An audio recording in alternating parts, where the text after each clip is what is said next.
Hey guys, what's up? Scotch Duck here, once again.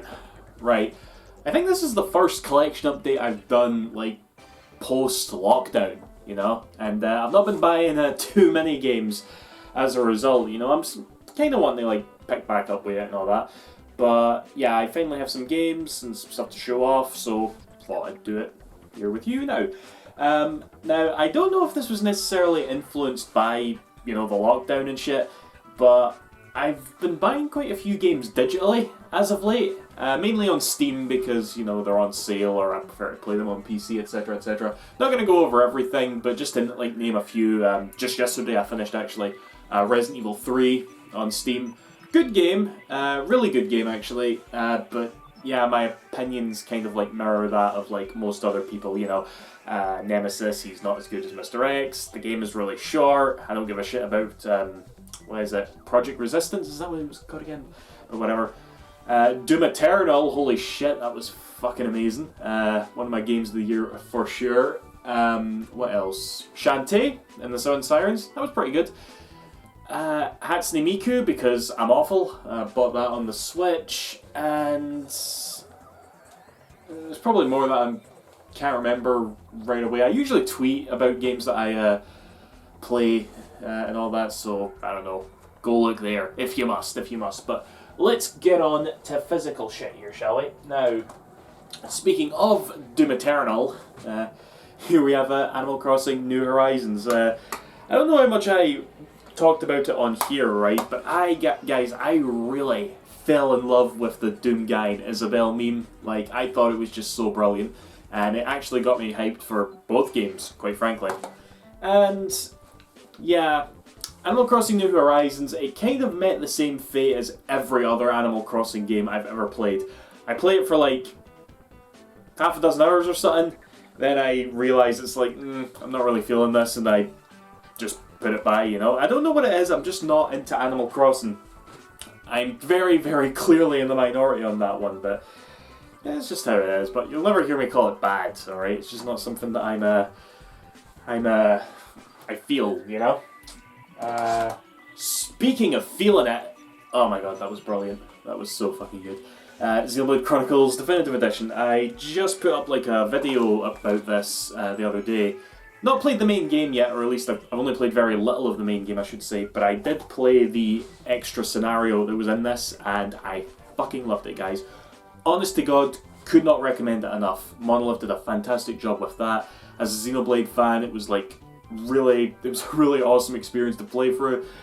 Yeah, easily the best way to play the game in this day and age, even though this version, you know, it's not the best looking. A lot of people have brought this up, that it's not got the best resolution, etc, etc.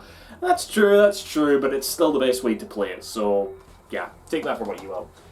Xenoblade Chronicles. Now, here is a game, holy shit, that I feel like I should make. I feel like it almost warrants its own video, because I've talked about it a fair bit over the past year, and I've put so much like mental energy into thinking about the game. Sakura Wars. Guys, I didn't really like this game. It wasn't really. I kind of had a moment with it, because again, I've anticipated this for like a couple of years now, ever since it got announced at Sega Fest in 2018, and you know, I kind of like saw it as Sega's big comeback game. You know, this was a massive IP revival for them, and they said was like, all right, we'll go ahead and make this, and you guys in the West, you're getting it.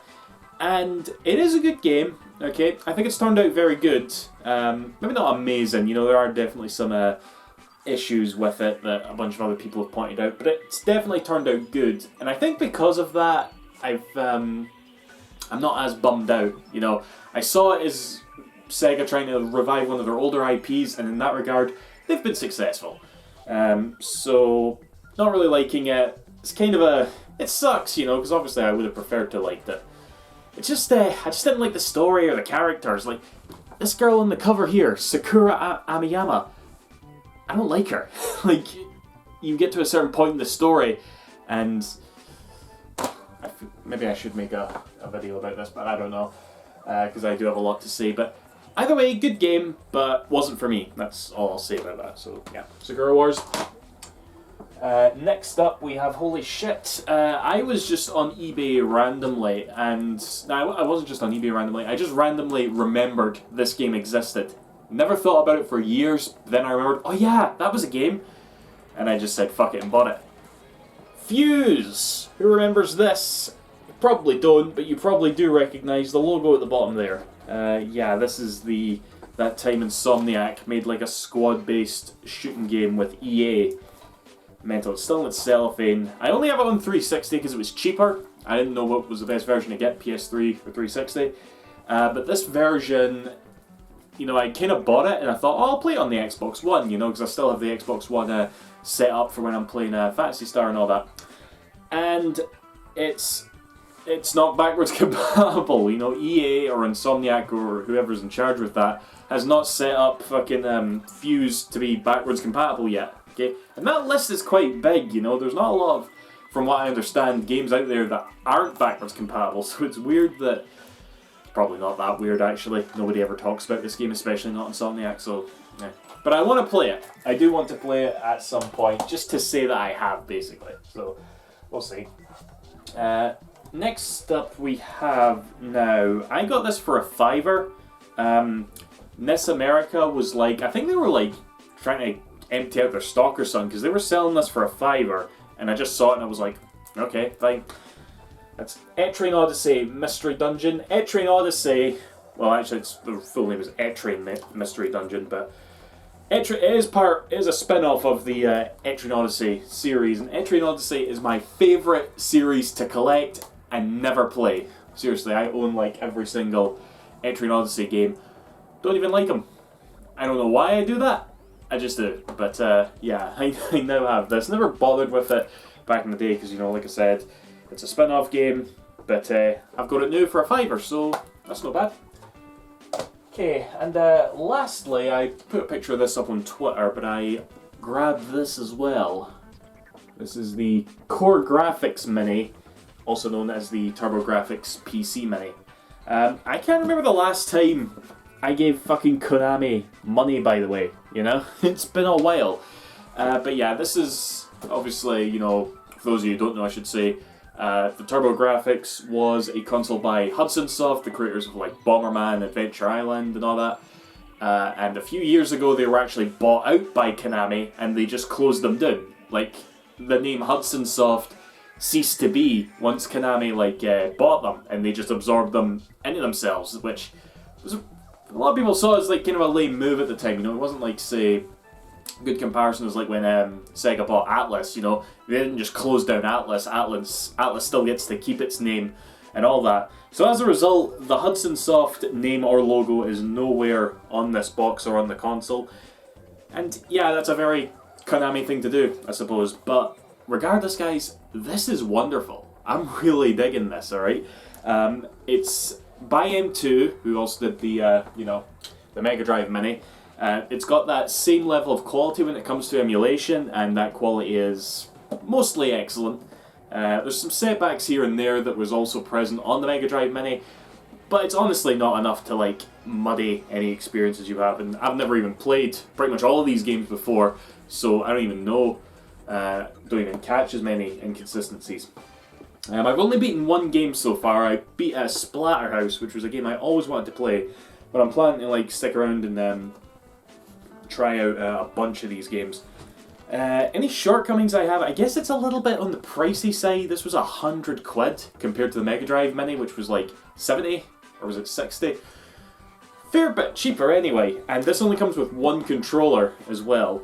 There's more games on here, mainly because they put on a lot of like Japanese ROMs, most of which are just like copied over, which, you know, they double up. For example, what's an example?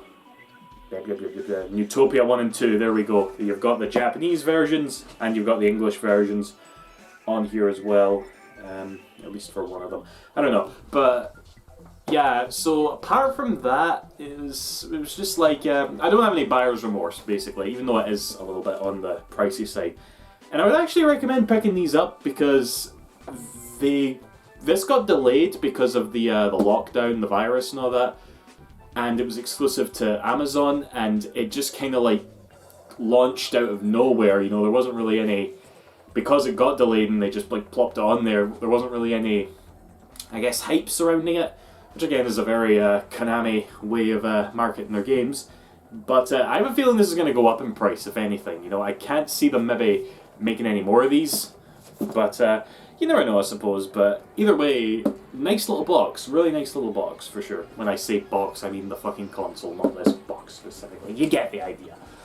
But yeah, so that is that, guys. Who knows when I'll get round to picking up some more games? I don't know, but yeah. See you after. Thanks for watching. Bye-bye.